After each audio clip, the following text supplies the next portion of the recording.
Nous sommes en direct avec Mathias Mugwe depuis l'Italie. Bonsoir Mathias. Bonsoir tout le monde. C'est d'abord à toi que je m'adresse cette fois-ci, Monsieur Khan Nangadef, dans ta langue. Magnifique. Que le Sénégal fait partie des pays que j'affectionne particulièrement. Oui. Puis il faudrait déjà que je dise bonsoir à mon pays, le Cameroun. Assaladou Plenty. Et bonsoir à la ville où je suis né, Miofni, Ngaoundéry. Voilà, merci donc Monsieur Mugwe. Alors nous sommes très heureux de vous recevoir encore une fois ici en ligne. Alors ce soir nous allons parler des associations, de la vie associative donc en Italie. Alors comment les Africains s'organisent en Italie? Ben voilà, je me rappelle qu'on s'est quitté la dernière fois quand je vous disais que malheureusement la diaspora italienne n'a pas une longue histoire, la diaspora africaine en Italie n'a pas une longue histoire. Et elle est relativement récente et relativement faible au regard des articulations qui l'opposent à celles des pays qui ont une plus longue histoire due aussi à un passé colonial plus prolifique. On parlait tout à l'heure du congrès de Berlin et ça nous ramène directement à la thématique que nous allons affronter ensemble aujourd'hui. On parlait de l'Allemagne, le pays dans lequel vous vous trouvez. Et je salue au passage M. Katioko qui a dit des choses très intéressantes concernant le congrès de Berlin où déjà je m'inscris en fou, je me dis on continue à penser qu'on aurait dû inviter l'Afrique. Inviter l'Afrique à quoi? L'Afrique n'avait pas plus besoin d'être divisée qu'elle n'avait besoin d'être laissée tranquille. On avait nos chemins à faire, on avait nos identités à gérer, on avait notre histoire à ramener vers le progrès. Et ça ne regardait que nous et personne d'autre. Le congrès de Berlin est une injure, est une entorse dans l'histoire. C'est une injure pour le progrès humain. L'Italie aujourd'hui, je vais pas me rallonger le temps qui m'a été discrètement remis à disposition par vous. Vous pouvez aller comme vous voulez. Voilà, j'étais en train de dire, l'Italie est un pays contemporain où on pense peut-être que certaines personnes ne sont pas à leur place. Il faudrait déjà comprendre que généralement quand on parle des places des humains, celui qui en parle, c'est celui qui pense avoir le droit divin de distribuer les places, raison pour laquelle il a résolument, ou alors le loisir de mettre les autres en retrait. C'est la situation que nous vivons en Italie, nous les Africains. Les Italiens semblent plus intéressés à ce qui se passe aux États-Unis qu'à gérer ce qui est en train de se dérouler sous leurs yeux, c'est-à-dire en Afrique. Nous sommes voisins, il n'y a que 14 km qui séparent le Maroc de l'Espagne. Les gens ne savent pas qu'il y a encore moins de distance entre l'Italie et l'Afrique. C'est-à-dire que la pointe la plus haute de l'Afrique est plus au nord que la pointe la plus au sud de l'Italie. Mais les Italiens, tout ça, ils ne le savent pas exactement, comme vous disiez que les Allemands ne savent pas ce qui s'est passé dans leur capitale, où ils ont bien fêté leur réunification. Mais ça a été la déchéance de notre histoire, ça a été le déclin même de notre prestige, le congrès de Berlin. Alors, on semble en Italie oublier une grande sagesse qui me vient du cœur de l'Afrique, c'est-à-dire du Rwanda, où beaucoup de choses sont en train de se passer de façon intéressante. Au Rwanda, on dit un bon voisin vaut mieux qu'un frère lointain. Tout à fait. Voilà. Les Italiens, ils trouvent la fraternité avec les autres outre-océan. Ils ne savent pas qu'en Afrique, il y en a qui sont beaucoup plus présents dans leur vie qu'ils ne le pensent. Le grand frère Kama a dit tout à l'heure que notre présence en Europe, parce qu'il parlait de l'Allemagne, mais je l'ai agi complètement au continent européen et à tout l'Occident, sert surtout à leur faire comprendre ce qu'ils ont choisi d'oublier. Peut-être moi aussi à leur place, j'aurais fait ce choix-là parce que ça me culpabilise énormément. Alors, il ne nous appartient pas de passer dessus notre présence ici, comme disait mon ami le rappeur sénégalais Didier Awadi, oui, sert à profiter des ressources que nous avons participé, malgré nous, à accumuler. Voilà. Voilà. Alors, pour en revenir un peu avec l'image de la diaspora des Africains en Allemagne, comment est-ce que les Africains sont vus en Italie? Ben voilà, moi déjà, je m'inscris en faux contre ceux qui versent de l'eau au moulin de la pensée ambiante selon laquelle on dit que quand on est un étranger, on n'a que des devoirs et on doit obéir aux exigences du milieu. C'est ce que nous rappelle à tue-tête à longueur de journée les politiciens, les politicards ethnofascistes de l'Italie, parce que c'est eux qui ont pignon sur rue dans le pays actuellement. Mais ce sont des migrations, à mon sens, qui changent le biotope et les bénéfices provenant des étrangers sont tellement indéniables partout qu'il est impossible de ne pas penser à des accommodations sans attendre que la présence étrangère devienne massive. Nous, on forcera la main aux Italiens quand on deviendra nombreux en Italie.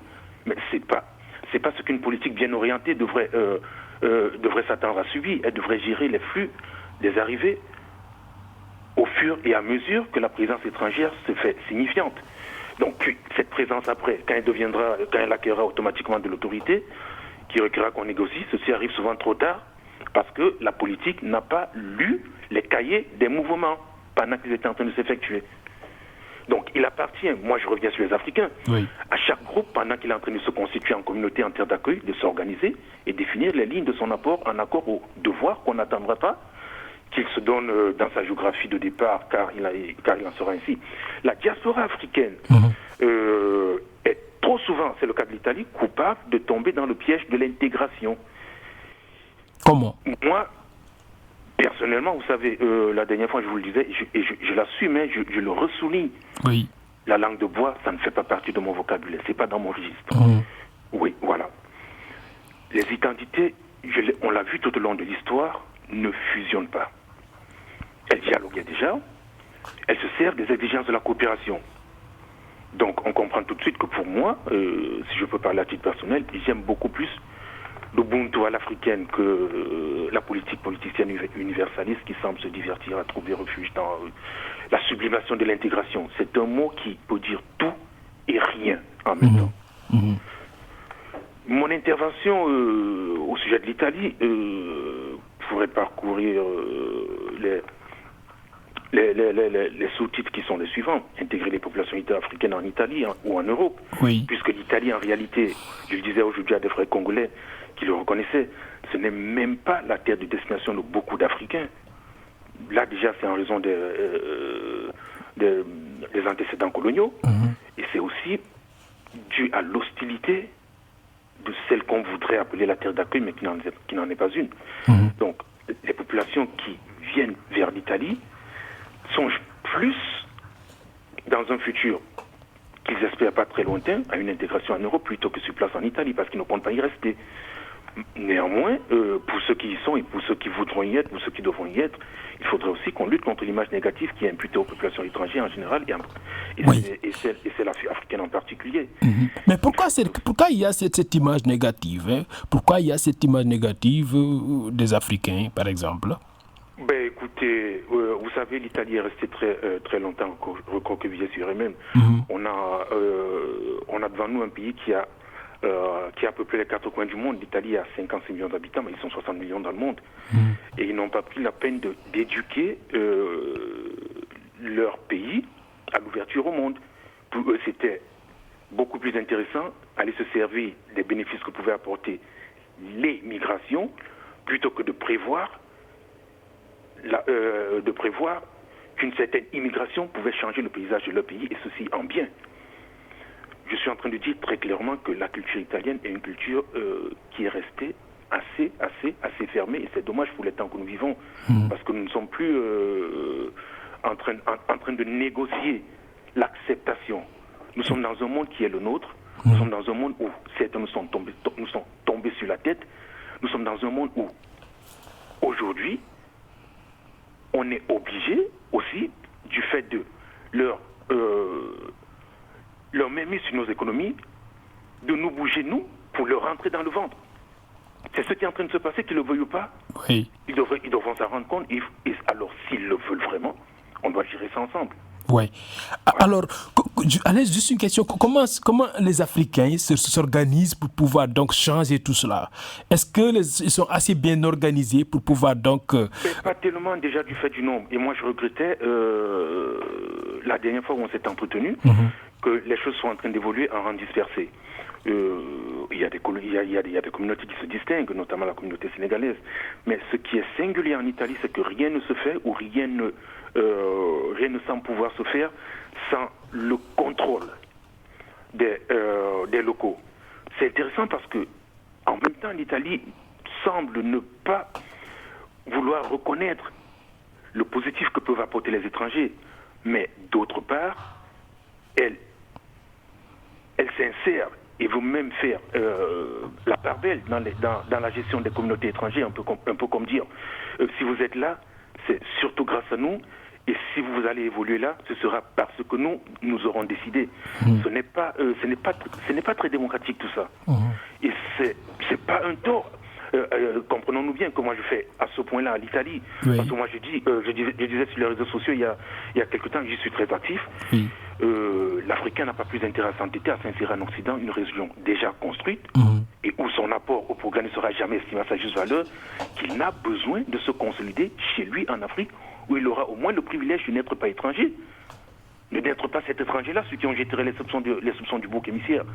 La terre européenne, si vous le voulez, M. Kahn, est construite et alimentée dans l'imaginaire populaire quotidien comme un théâtre de passage pour les étrangers, plutôt qu'un contexte où l'invité sera en permanence. C'est le cas de l'Italie.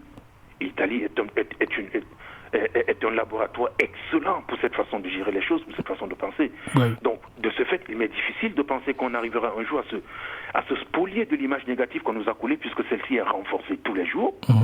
Et rien ne dit qu'on ne le fait pas à dessein, car ce ne sont pas les informations pour renseigner la vérité qui manquent. La dernière fois, je vous disais que moi, je ne conçois pas que dans un monde où l'information voyage avec l'homme, et plus rapidement que l'homme, au moyen d'iPhone, d'iPad, d'Internet, de téléphone, qu'on en soit encore à se demander si les Africains mangent. Non, mais honnêtement. Vous le savez, oui ou non, que le gros de la production agricole africaine aujourd'hui se transforme directement en Europe.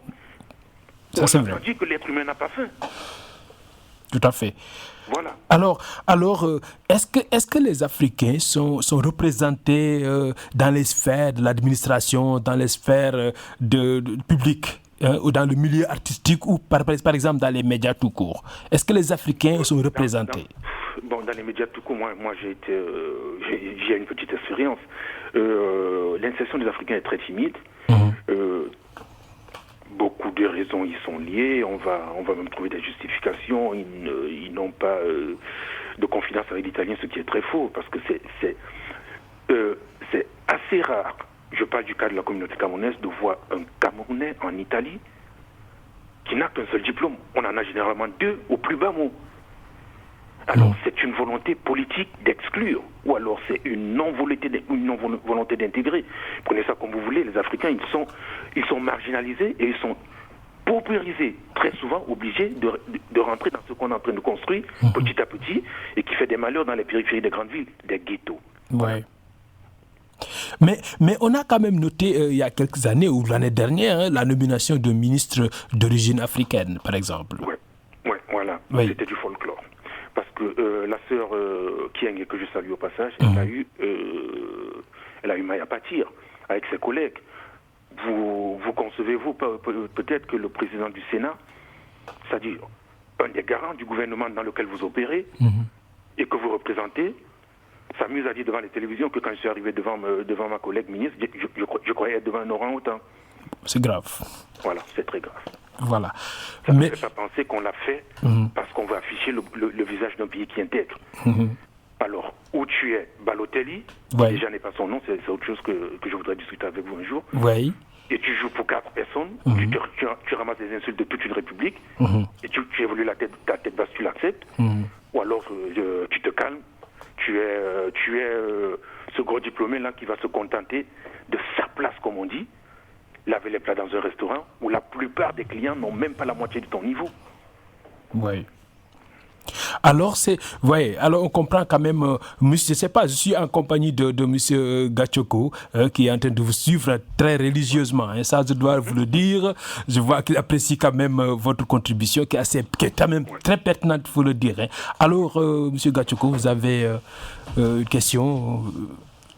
Non, juste d'abord pour saluer Mathias et réellement dire que ce qu'il vient de relater en ce qui concerne la diaspora africaine est toute une réalité.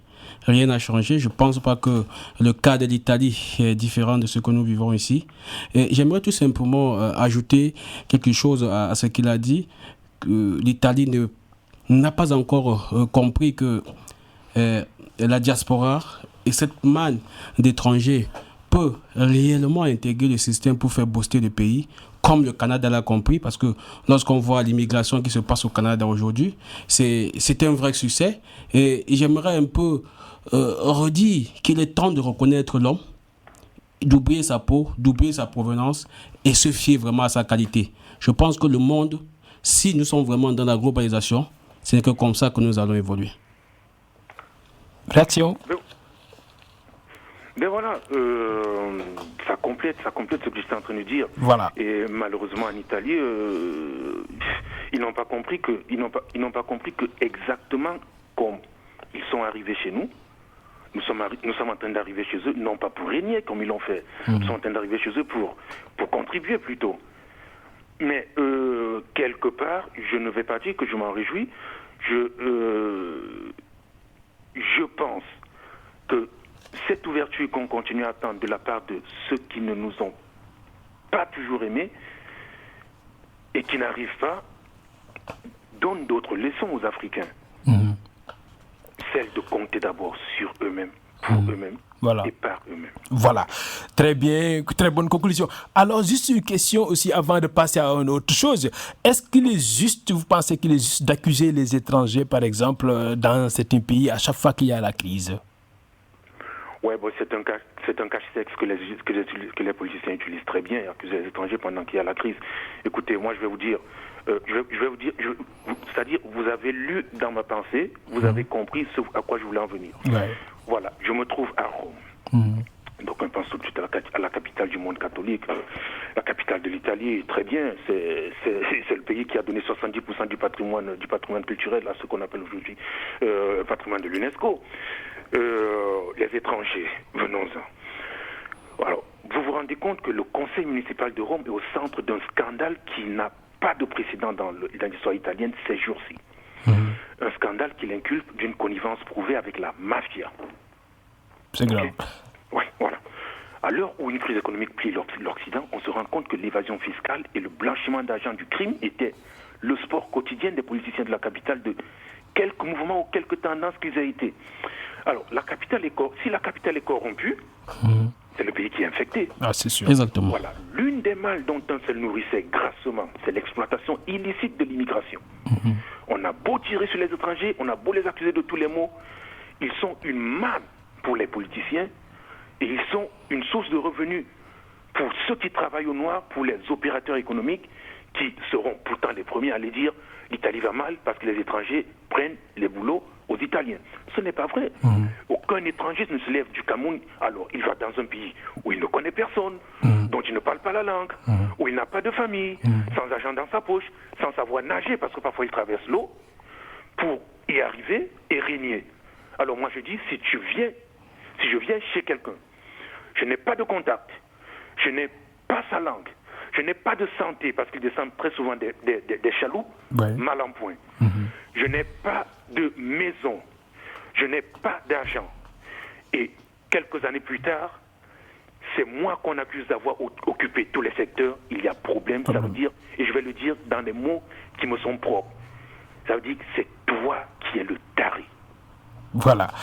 En tout cas, il y a problème quelque part. Donc, vous êtes, je rappelle à nos amis auditeurs que nous sommes en direct avec Mathias Mugwe depuis l'Italie. Alors, Mathias, vous êtes journaliste, content auditeur. Vous avez eu le privilège d'assister cette année-ci, pendant cet été, à la Coupe du Monde de football avec le rêve au Brésil. Alors, vos premières impressions, comment vous avez trouvé le Brésil?